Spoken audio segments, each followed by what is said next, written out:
வணக்கம் வந்தனம் நமஸ்கார். Welcome to NT tax.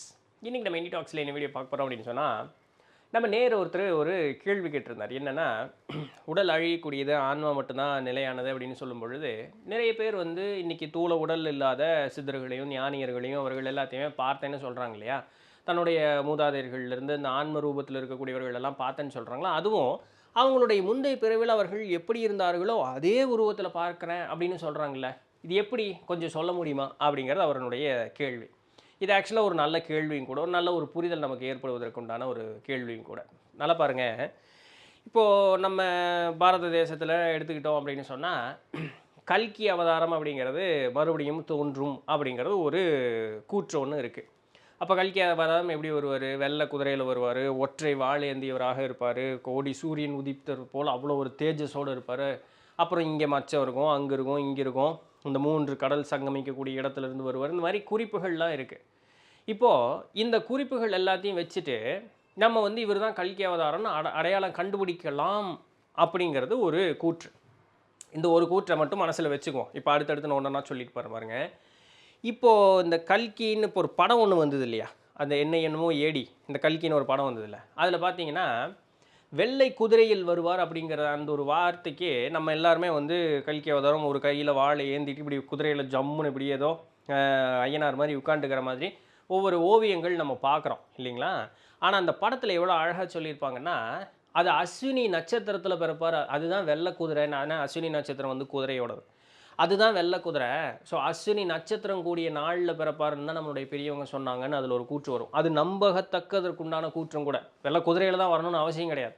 Ashwini நட்சத்திரமும் ஒரு சரியானது தான். இப்போது வெள்ளை குதிரையில் வருவார்னு மட்டும்தான் இருந்தது. நிஜமாலுமே வெள்ளை குதிரையில் கூட வரலாம். இல்லை அந்த படத்தில் அவங்க தெரிஞ்சு சொன்னாங்களோ தெரியாமல் சொன்னாங்களோ என்னமோ தெரியல, அஸ்வினி நட்சத்திரத்துலேயும் வரலாமா இருக்கும். அதுபோல் உடம்புல வந்து இந்த அங்கே அடையாளங்கள் இருக்கும், இங்கே மச்சம் இருக்கும், அங்கே இருக்கும், இந்த குணாதிசயங்கள் இப்படி இருக்கும், அந்த மாதிரிலாம் எழுதியிருக்காங்க இல்லையா? யூடியூப்பில் கல்கி அவதாரம்னு தட்டி பார்த்தீங்கன்னு வச்சுக்கிங்களேன், 100 பேர்த்துக்கு மேலே நான் தான் கல்கி அவதாரம்னு சொல்லிட்டு சுற்றக்கூடிய ஆட்கள் உண்டு. இந்த அடையாளங்கள்லாம் எங்கிட்ட இருக்குது அப்படின்னு சொல்லக்கூடிய ஆட்கள்லாம் உண்டு. எப்படி இவங்க தான் கல்கி அவதாரம்னு உங்களால் ஃபைனலைஸ் பண்ண முடியும்?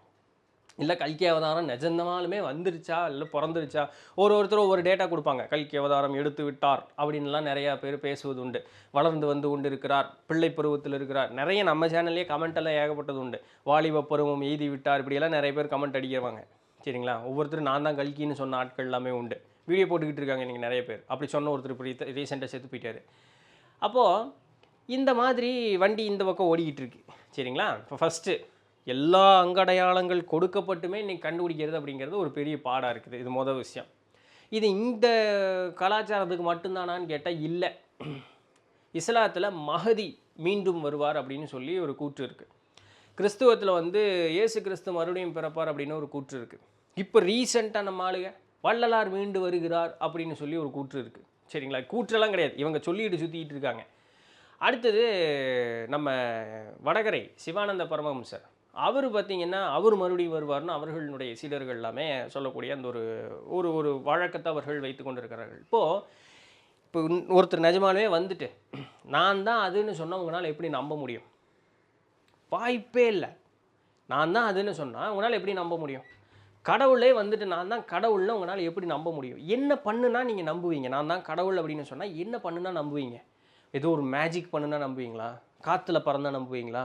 இல்லை தண்ணியில் நடந்தால் நம்புவீங்களா? இப்படியெல்லாம் தானே இருக்கும். இதெல்லாம் நம்ம என்ன சொல்லிடுவோம், இதெல்லாம் வந்து சித்துக்கள்யா, இதெல்லாம் யார் வேணாலும் பண்ணலாம், அதெல்லாம் வந்து மந்திர பிரயோகம் பண்ணக்கூடியவர்கள், சித்து கிடைக்கும், இந்த சித்தை வச்சு என்ன வேணாலும் பண்ணலாம்னு நம்ம சொல்லுவோம்.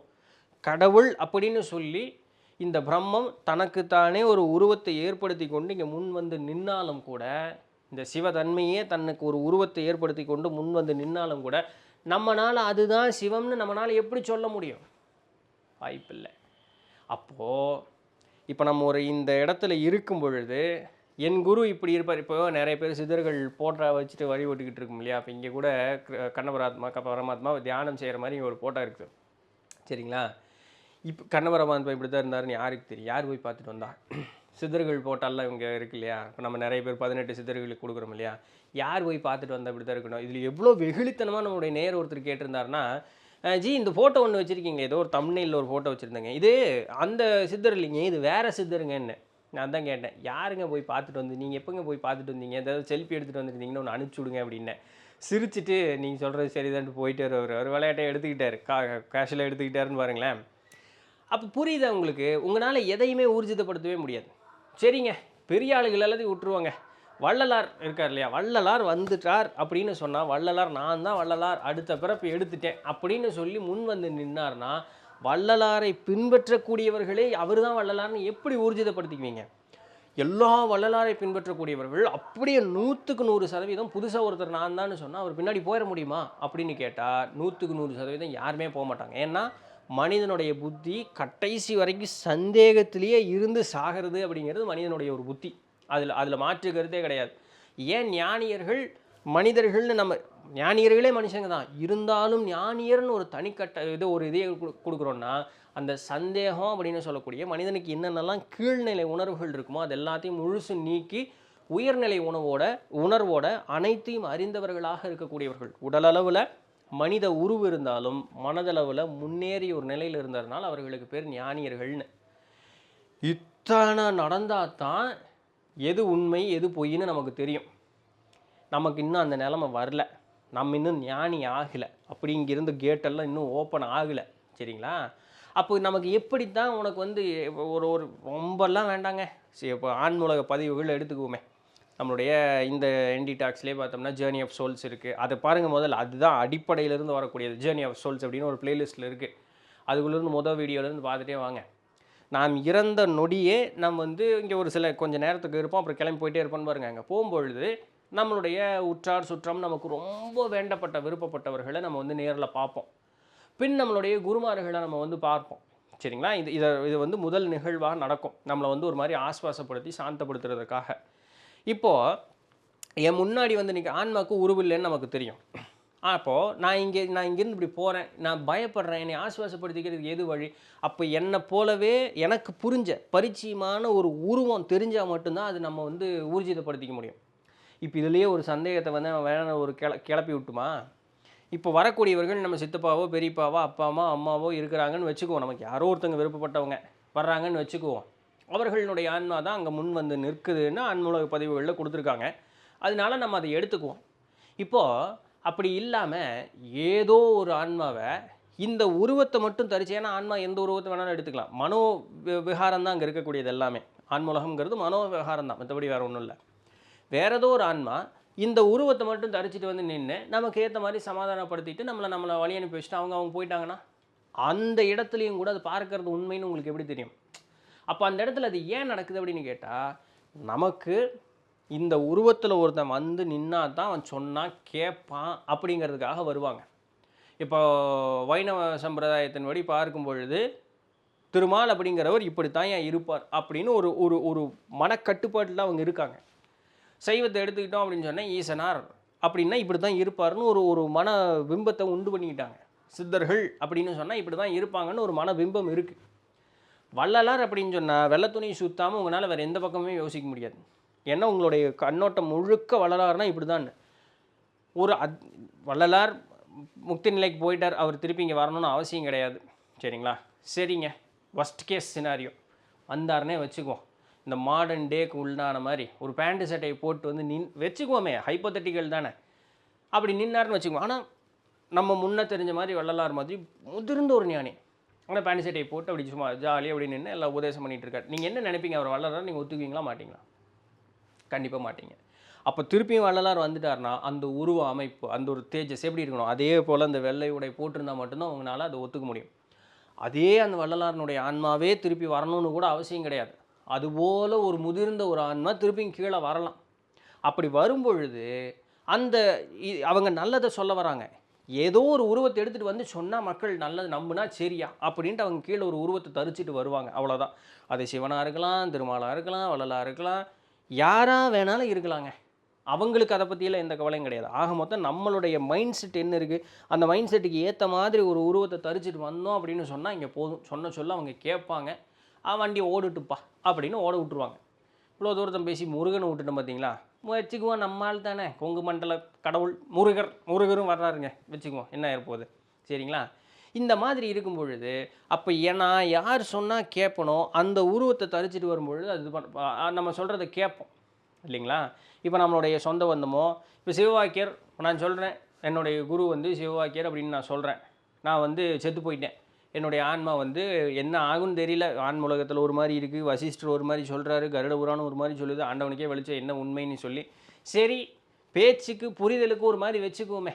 இப்போ நான் வந்து நிஜமாலுமே போகிறேன், ஆன்மூலகம்னு ஒரு மனோவிகாரம் கொண்ட ஒரு இடம் அந்த இடத்துல இருக்குது. நான் சிவவாக்கியர் ஐயனை பார்க்கணுன்னு போகிறேன். போகும்பொழுது என் முன்னாடி என்னுடைய ஆன்ம குரு ஒருத்தர் கரெக்டாக அப்படியே சடாதாரியாக நல்ல ஒரு பயங்கர ஒரு தேஜ சோகப்பட்டை போட்டு சூப்பராக அப்படி நிற்கிறாருன்னு வச்சுங்களேன். நான் என்னென்ன சொல்லுவேன்? ஐயனே அப்படின்னு சொல்லி காலில் விழுந்து வணங்கிக்குவேன். உண்மையாலுமே ஒரு சிவவாக்கியர்னு யாருக்கு தெரியும்? இல்லாமல் கூட இருக்கலாம். இல்லை நான் செஞ்ச ஏதோ புண்ணியம் நிஜமாலுமே சாமியை பார்த்துட்டேன்னு வச்சுக்கங்க, சிவவாக்கியரை பார்த்துட்டேன்னு வச்சுக்கங்க, அப்பவும் கூட அது சிவவாக்கியர்னு எப்படி தெரியும்? தெளிவில்லாத வரைக்கும் எதுவுமே நமக்கு தெரியாது. அது வரைக்கும் உருவக்காட்சி அப்படிங்கிறத காட்டி தான் ஆகணும். எதை வரைக்கும்? நம்மளுடைய புரிதல் எவ்வளோ தூரம் இருக்கும் அந்த புரிதலுக்கு உண்டான மாதிரி உருவக்காட்சியை காட்டி தான் ஆகணும். பின் உருவமற்ற ஒரு தன்மை அப்படின்னு எல்லாம் போகும்பொழுது இறைன்னு பார்க்கும்பொழுது எது உண்மை எது பொய் அப்படிங்கிறது எல்லாமே நமக்கு தெரிய ஆரம்பிக்கும். அது வரைக்கும் உருவக்காட்சிகள் காட்டி தான் தீர்வாங்க. அப்போது ஆன்மாக்கு உடல் அப்படிங்கிறது இல்லை. இப்போ நான் ஒருத்தங்களை பார்க்குறேன்னா, ஒரு ஆன்மாவோட தொடர்பு கொள்கிறேன்னா, என்னுடைய புரிதலுக்கு ஏற்றார் போல் என்னை விட முதிர்ந்த நிலையில் உள்ளவர்களோ எனக்கு சமநிலையில் உள்ளவர்களோ அந்த உருவத்தை அவங்க காட்டிக்குவாங்க. இன்னொன்று, அந்த உருவம் அவங்களுக்கு பெஸ்ட்டாக வெளியே கொண்டு வர முடியும். அவங்களுடைய ஜஸ்ட்டு முன்னாடி பிறவி அப்படிங்கிறது நல்லா பச்சையாக ஞாபகம் இருக்கும். அது ஈஸியாக அவங்களால ரீக்ரியேட் பண்ணிக்க முடியும், அவ்வளோதான். அப்போ அதுக்கு முன்னாடி இருக்கிறதெல்லாம் பண்ண முடியும். இருந்தாலும் இது ரொம்ப ஈஸியாக இருக்கும். அண்ட் உடனே இருக்கக்கூடிய நிறைய சொந்தங்களை நிறைய இமீடியட்டாக பார்க்க முடியும். இதெல்லாம் ஒரு சில காரணங்கள். சரிங்களா? நம்மளுடைய அதே ஜேர்னி ஆஃப் சோல்ஸ் போங்க, இந்த அட்வான்ஸ்டு சோல்ஸ் அப்படின்னு ஒரு பதிவு ஒன்று வரும். அதில் தீஸ் அப்படின்னு ஒருத்தங்க இருப்பாங்க. அவங்களுடைய குரு பேர் குமாரா அப்படிங்கிறது அவங்களுடைய குருவனுடைய பேர். அவங்க ஒரு 4000 வருஷத்துக்கு முன்னாடியே அவங்களுடைய பிறவி நின்று இருக்கும். யார்? அந்த குமாரா அப்படிங்கிறவங்களுடைய பிறவி நின்று இருக்கும். ஆன்மூலகத்திலேருந்து திருப்பி கீழே வரமாட்டாங்க. அங்கிருந்தே அவர்களுக்கு முதிர்ச்சி நிலைக்கு பயணம் பண்ணிக்கிட்டு இருப்பாங்க. அந்த கடைசி இறப்பு அப்படின்னு அவர்களுக்கு வரும்பொழுது எந்த நாடு, ஏதோ ஆப்பிரிக்க நாடுங்க, அதில் வந்து இந்த காட்டுவாசி இனத்தவர்களாக அவர்கள் இருப்பாங்க. அப்போ கடைசியாக இந்த தீஸ் அப்படிங்கிறவங்க வந்து தன்னுடைய ஆன்மகுருவை மனித உருவில் பார்த்தது அந்த காட்டுவாசி இனத்தினுடைய ஒரு பெண் தளபதியாக அவங்க பார்ப்பாங்க. சரிங்களா? இந்த தீஸுங்கிற பொண்ணு அம்படி விட்டு இறக்க போகுது. கடைசியாக அவங்களுடைய குருவனுடைய உருவம் வந்து அந்த பெண் தளபதியாக அவர்கள் பார்ப்பாங்க. 4000 வருஷத்துக்கு அப்புறமும் இன்னும் தீஸ் வந்து இறந்து மேலே போய் தன்னுடைய ஆன்மகுருவான குமாராவை பார்க்கும் பொழுது அந்த பெண் தளபதியாக தான் அவர்கள் பார்த்துருப்பாங்க. அந்த கருத்த உருவம், ஏன்னா ஆப்பிரிக்க நாட்டை சேர்ந்த கருத்த உருவம், அந்த ஒரு நல்ல ஆஜானுபவமான கட்டமைப்பு கொண்ட ஒரு உடல் அப்படிங்கிற மாதிரி தான் பார்ப்பாங்க. அப்போது இந்த டாக்டர் மைக்கேல் நியூட்டன் ஒரு கேட்பார், ஏன் அப்படி பார்க்குறேன்? எனக்கு அதுதான் கம்ஃபர்டபுளாக இருக்குது, நான் அப்படி தான் பார்ப்பேன், அவ்வளோதான், இதில் என்ன இருக்குது? மாறி பார்க்கணுன்னு கேட்டால் அதுதான் அவங்க எனக்கு எது கம்ஃபர்டபுளாக இருக்கோ அந்த உருவத்தை அவங்க காட்டிட்டு போயிட்டே இருக்க போகிறாங்க. எனக்கு எது கம்ஃபர்டபுளாக இருக்கோ அந்த உருவத்தில் அவங்க இருந்தாங்கன்னா அவங்க சொன்னதை நான் கேட்க போகிறேன், அவ்வளோதானே. ஸோ உண்மையாலுமே குமாராவனுடைய உருவம் எதுன்னு கேட்டால் அது எப்படி சொல்கிறது? ஆன்மாவுக்கு உருவு இல்லை. இந்த உருவெல்லாம் வெறும் மனோவிகாரங்கள் தானே தவிர மற்றபடி வேறு ஒன்றும் இல்லை. ஸோ தெளிவடையக்கூடிய வரைக்கும் உருவங்கள்ங்கிறது மனோவிகாரம். அது எந்த உருவத்தில் வந்தால் நம்ம சொல்கிறது கேட்போமோ அது சொல்லிட்டு போயிட்டே இருப்பாங்க. இவரோடது திருநாவுக்கரசரனுடைய வரலாறு பெரிய புராணத்தில் படிங்க. அந்த முடிவனருடைய பேரை மறந்துட்டேன். வேறு எந்த சைவக்குறவர்களுடைய முன் பிறவி என்னவா இருந்ததுன்னு தெரியாது. சரிங்களா? முன் பிறவி என்னவா இருந்ததுன்னு தெரியாது. நான் கீழே வேணால் லிங்க் தரேன். நம்மளுடைய பவானி தியாகராஜன் ஐயா பார்த்தீங்கன்னா திருஞான சம்பந்தர் திருநாவுக்கரசரனுடைய வரலாறை சொல்லும் பொழுது இந்த செய்தியை சொல்லுவார். நான் கீழே லிங்க் தரேன், அதை போய் பாருங்கள். முன் பிறவியில் அவர் ஒரு சிவயோகியாக இருப்பார், ஒரு ரிஷி முனிவராக அவர் வந்து இருப்பார். அது என்ன யோகம் ஞானம், ஐயோ அதை பாருங்கள், இதை மறந்துட்டு பாருங்கள். சரியை கிரியை யோகம் ஞானம், சரியை கிரியை யோகம் வரைக்கும் செஞ்சுருப்பார். அந்த ஞானம் எட்டுவதற்கு அப்படி பார்டரில் நின்றுட்டுருப்பார்.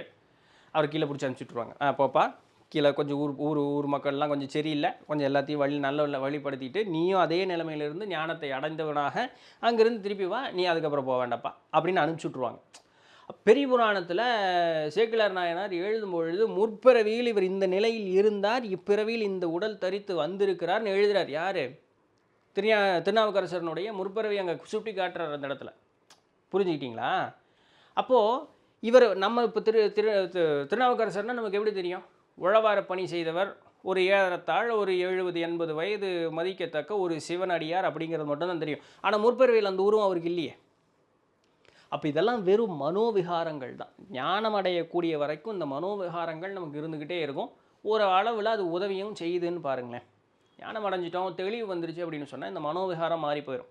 அப்புறம் என்ன இருக்கும்? எல்லாமே சக்தி ரூபமாக தெரியும். அதற்கும் மீறி போகும்பொழுது எல்லாம் சமமாகும். அங்கே ஒன்றுமே இருக்காது. இறை அப்படிங்கிறது மட்டும்தான் இருக்கும். சரிங்களா? ஸோ பதி மட்டும்தான் இருக்கும். பசுவும் பாசுமும் அந்த இடத்துல இருக்காது. ஸோ இதுதான் அந்த மனோவிகாரம் நீங்குவதற்கு தான் நம்ம இத்தனை பயிற்சி முறைகள் அப்படிங்கிறது எல்லாமே நம்ம எடுத்துக்கிறோம். அது நடக்கும். அளவு தான் வித்தியாசமே தவிர எல்லா பிறப்புகளும் பிறவா நிலை அடையத்தான் போகுது, தப்பு இல்லை. கால வித்தியாசம்தான், மற்றபடி வேறு ஒன்றும் இல்லை. ரைட், நான் தெளிவாக சொல்லியிருப்பேன் அப்படின்னு நம்புகிறேன். நாளான்னைக்கு வேறு ஏதாவது இன்னொரு கேள்வி ஒன்று இருக்குது, அதில் சந்திப்போம். சரிங்களா? ஸோ அது வரையும் தொடர்ந்து இணைந்திருங்கள். நான் உங்கள் நிலத்தில் நன்றி.